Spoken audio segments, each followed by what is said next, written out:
This is a short review of simplifying radicals. We'll talk through a couple methods, but keep in mind there are a variety of ways this process can be done. Let's start off with simplifying just a numerical radical. So here we have the square root of 18. We recognize that the square root of 18 is not going to be rational. So what we mean by that is the square root of 18 won't result in just like a whole number, right? Like the square root of 9 would be 3. So the square root of 18, if you typed it in your calculator, would just give back a decimal. So it's not a perfect square. But our goal in writing it in simplest form or simplified form is to see if there are any factors of 18 that are perfect squares.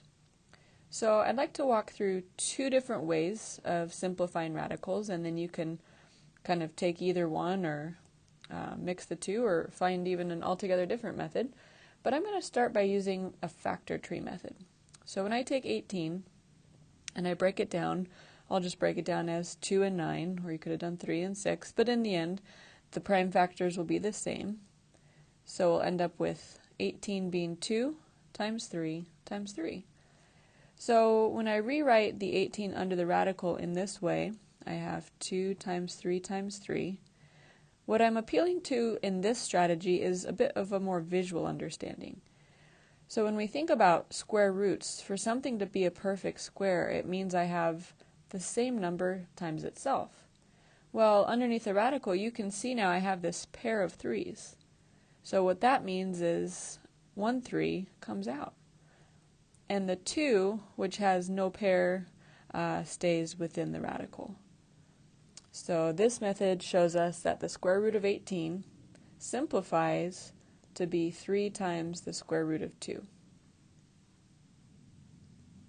So that's one way you can understand. I think long term this method is not the most efficient, but it is visual and hopefully makes sense while you're learning. To talk through simplifying that radical in another way, let's go back to the beginning.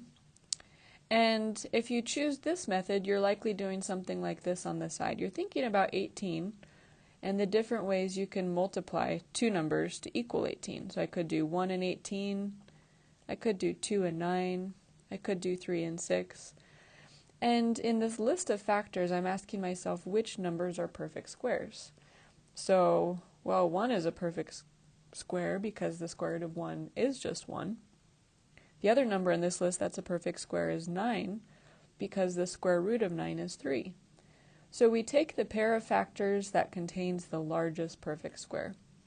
So I'd be taking 2 and 9. Then I come back to my problem and I simply rewrite 18 as the product of those two numbers, the 2 and the 9. The order doesn't matter, but I like to put my perfect square first because then the next line down, the square root of 9 simplifies to 3, and the square root of 2 just drops down. So this is another method, but it gives us the same result, which is the square root of 18 simplifies to 3 times the square root of 2.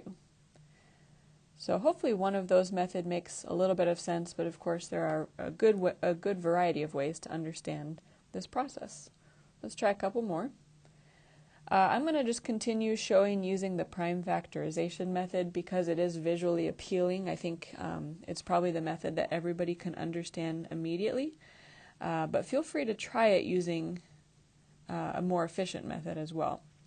So I'm going to break down 48. 48 turns into 2 times 2 times 2 times 2 times 3 if you were to make the prime factor tree. I'm going to go ahead and list out our variables. We haven't talked about variables yet, but we know x to the 5th literally means 5x's. And then y to the 6th would mean I have 6y's.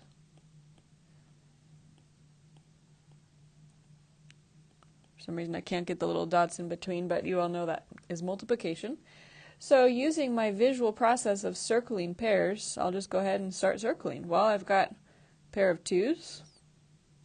I've got another pair of 2's. Every time I circle a pair, I'm bringing it out of the radical. I've got a pair of x's. I've got another pair of x's. And I've got several pairs of y's.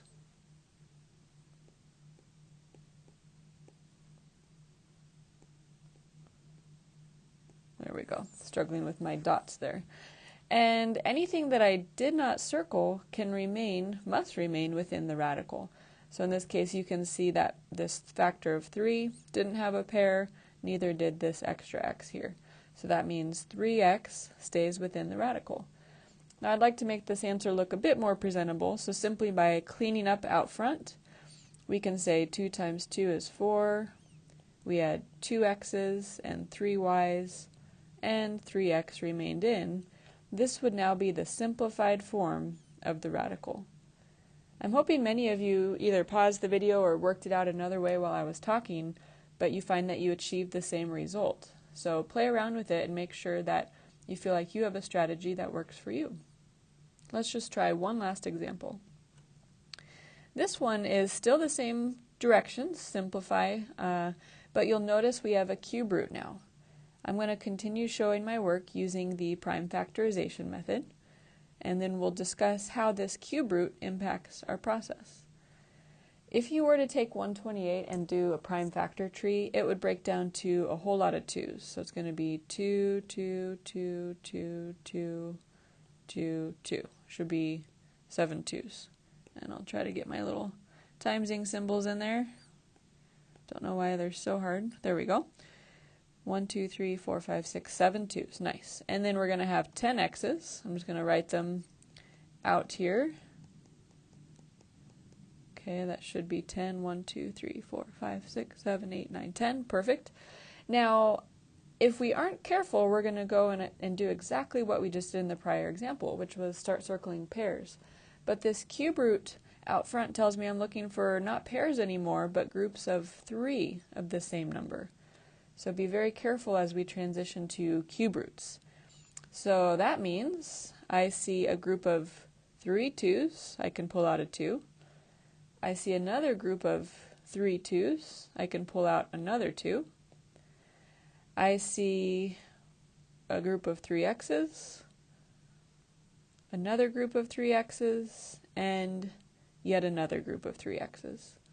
So we're able to pull out any group of 3. That leaves within the radical a 2 and an x. So inside the radical is still a 2x. Now that radical is still a cube root. Be careful not to write a square root. It needs to be the same type of radical we began with, and 2x stays in. So cleaning that one up just a bit, it looks like out front we really have 4x cubed, and then we have the cube root of 2x remaining. So that would be the simplified form. Hopefully that helps, but make sure to try some out on your own.